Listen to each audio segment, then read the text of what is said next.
Well, you know what? I've been listening to Heart and Hand and the podcast about dominance, about the dominant times at Rangers, about the 9 in a row, about the Graham Souness years, all those things, guys. And it brings back such top memories. Yes, perhaps how we got there wasn't the best. Perhaps, obviously what we suffered as a result of those times. Ooh, yeah. But I think, you kind of struggle, I think, as a fan who remembers the 80s and remembers the 90s to kind of explain to more modern fans about what Rangers were in terms of that dominance, in terms of that winning 9 in a row, in terms of winning and competing in Europe, in terms of all those things. It kind of explains a little bit why I think fans these days, some of the modern fans these days, accept the mediocrity of Tav and Goldson and so on and so forth, because of not being used to anything else.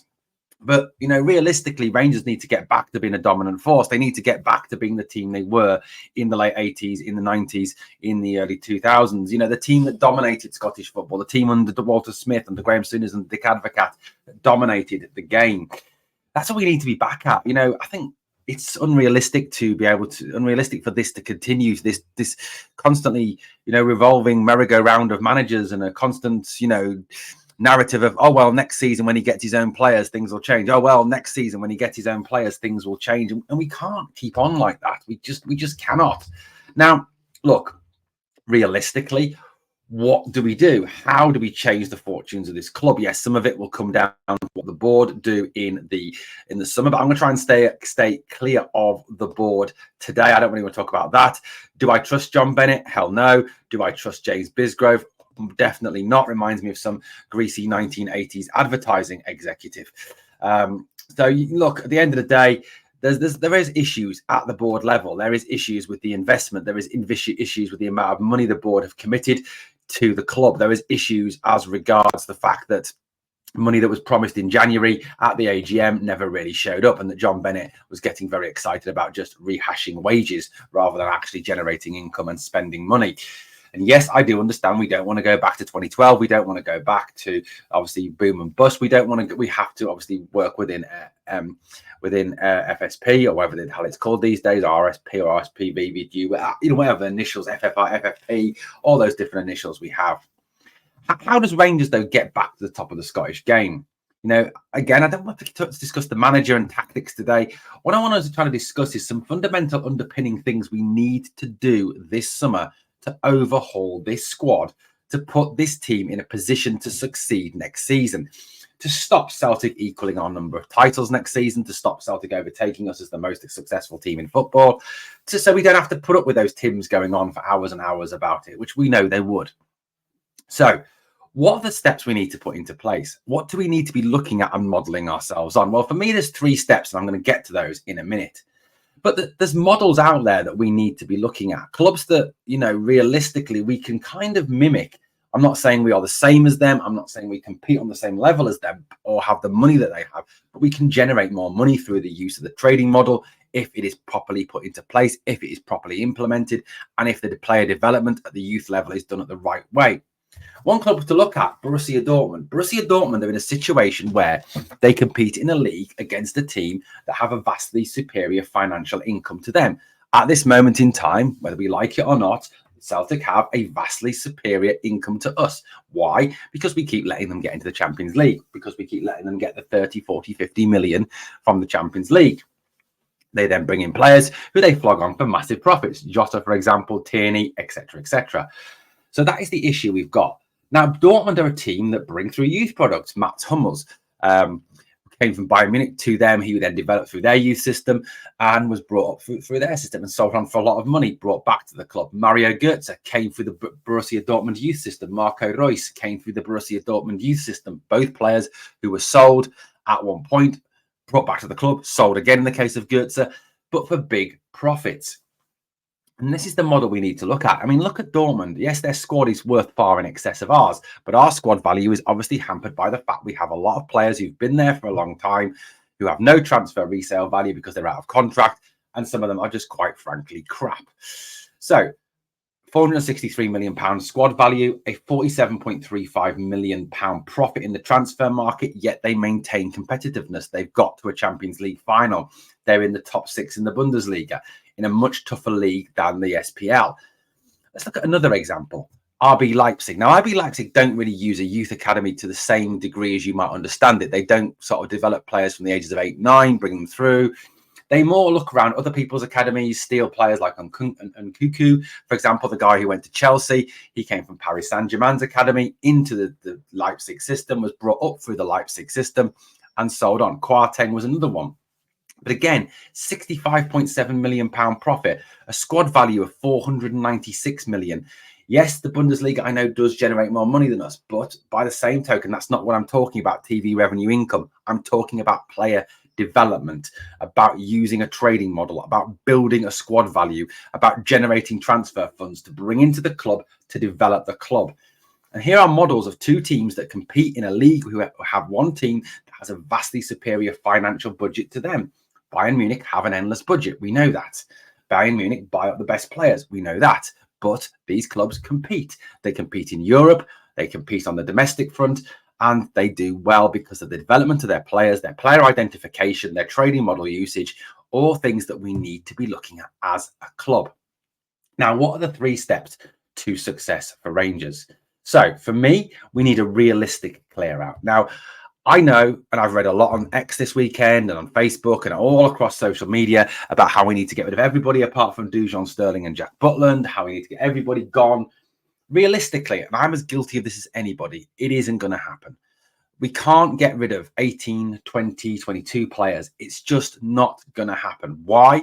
Well, reason 1, we haven't got the funds to replace them. Reason 2, there's a lot of those players under contract who are on big wages, who won't want to move on. Reason 3, who's going to buy some of these duds? Who's going to buy Connor Goldson? Who's going to buy James Tavernier?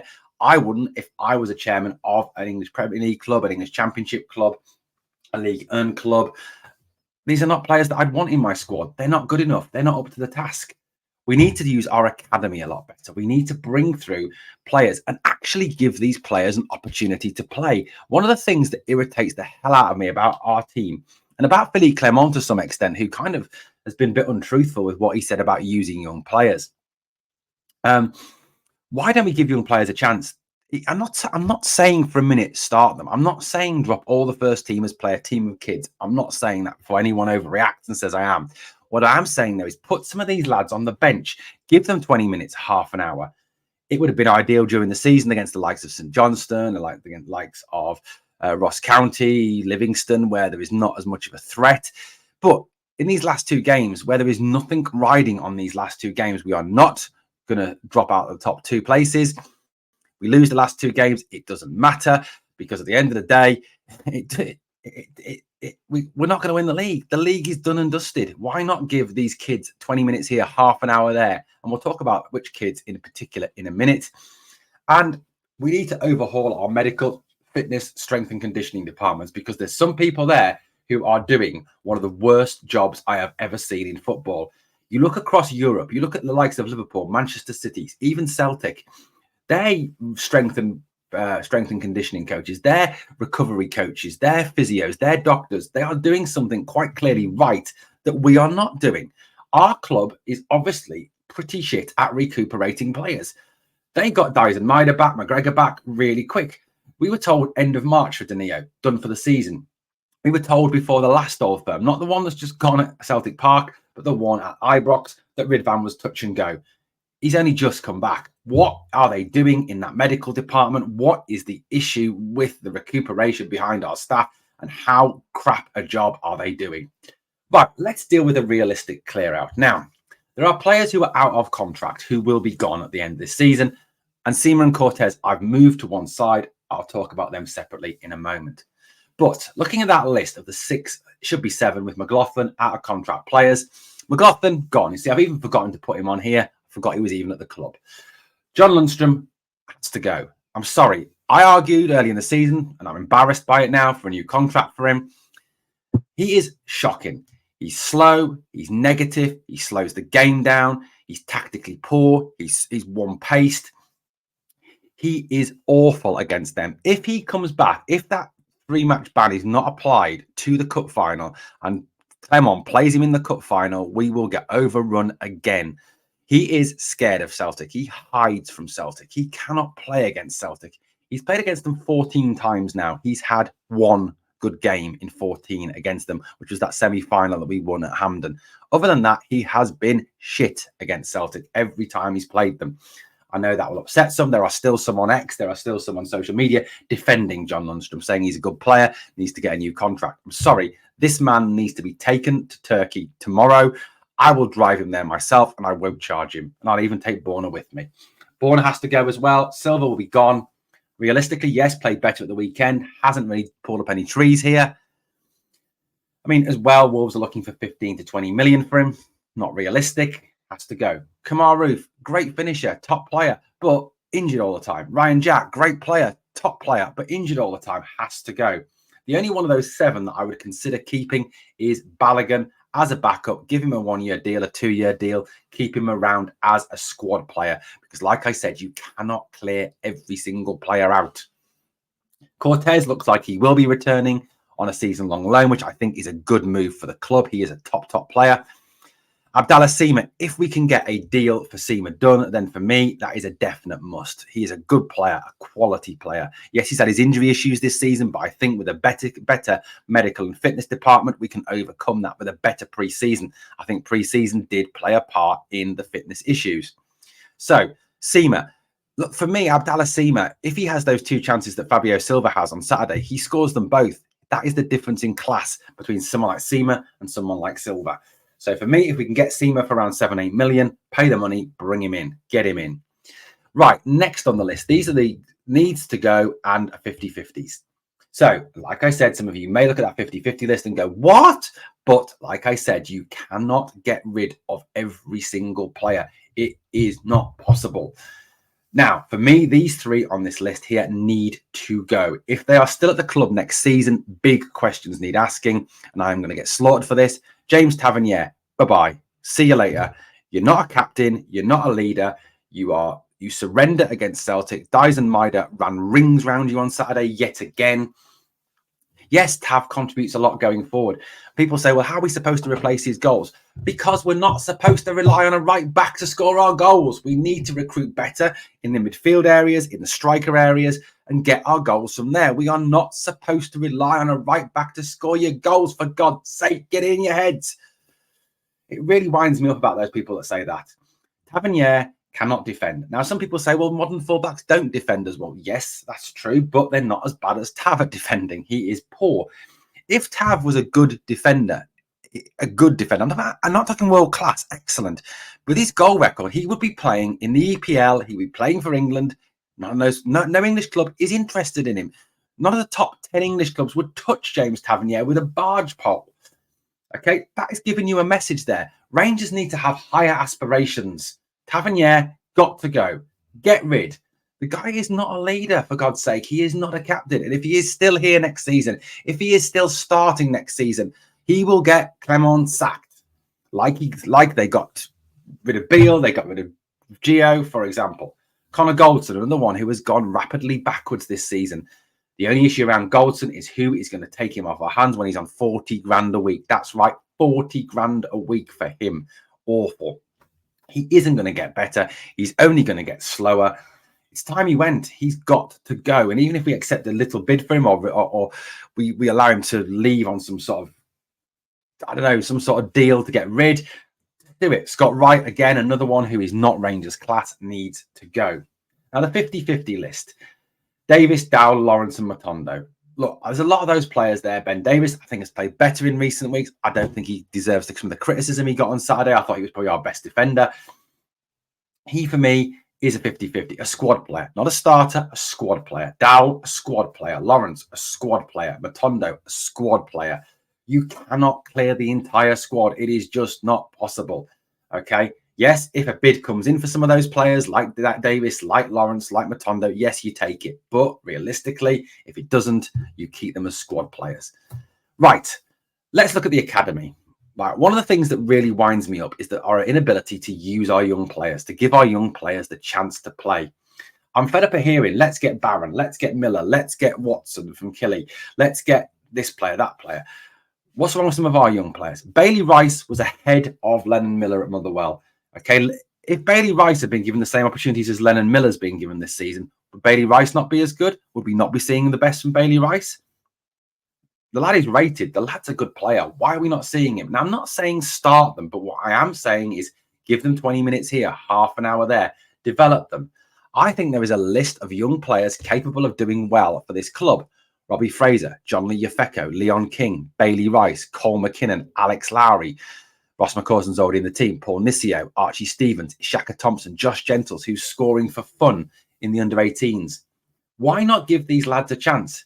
It may be that they're not good enough, but like I said, nothing riding on these last 2 games. Let them play. And if it is they're not good enough, then we sell them. We make some money from them. And we look at how we can bring through the next level. Our under-18 team looks good. The likes of Leighton Grant, for example, Paul Nisio, Archie Stevens, Josh Gentles, Curtis, those players coming through and up look good footballers. Okay, so look, we need to give these youngsters a try. If we don't give these youngsters a try, if we don't see what they've actually got, it could save Rangers a whole lot of money. It could also generate Rangers a whole lot of money as well. It's a win-win situation. Top clubs use their academies. Top clubs bring through young players. Look down south. Curtis Jones, Phil Foden, Archie Gray. What else? I can think of Harvey Elliott. All young players who've broken through on that youth level and played well for Premier League teams this season. You know, who are not afraid to be used by their Premier League teams. Top European teams. You know, Jude Bellingham's, the Jaden Sancho's when he was younger. These kids that are coming through and being used at a youth level. For me, the young players have got to be used. And we've got to look at these young players and give them a chance to play. So, and like I said, it's a twofold thing. One, if they're not good enough, you sell them on. Yes, perhaps you don't make enough money on them, but you still would get someone from the English Championship or English League One or the Scottish Championship to generate some income for them. If they go on to be top players, which I think the likes of Paul Nisio, Archie Stevens, Bailey Rice, Cole McKinnon can be, then in 2-3 years' time, you're selling them for massive amounts of money. You're making a big profit, which is what we need to do if we're going to use this trading model that John Bennett and all others speak about constantly. So look at it that way. Now, in terms of the medical staff, there is clearly something going very badly wrong with our medical and performance staff. Tom Taylor, I think, needs to be given a chance because the guy has only just come into a job. He was at Brighton. You know, Brighton were successful. You know, this is a lad that needs to be given a chance to perhaps overhaul what we've got. But you look at some of those lists, those names, and they're nameless. They're great. They're nameless grey faces. That's all they are. Nameless grey faces. We don't know who they are. I could walk past them on the street and not have a clue who some of these people are. But some of them are clearly doing a very shit job because they are clearly not getting our players back. I mean, the head physio, Jonathan Unwin, the assistant physio, Jonathan Skinner, the rehabilitation performance. I mean, the rehabilitation coaches must be doing an awful job. Like I said, Danilo was due back at the end of the March. He's done for the season. Ridvan, how long has it taken him to get back? Some of these guys must be doing absolutely awful jobs. We need to rip this department up, restart it, look at how we can improve it, look at how we can make it better.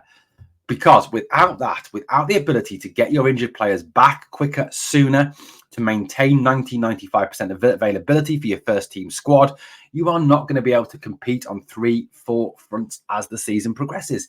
It's a basic fact.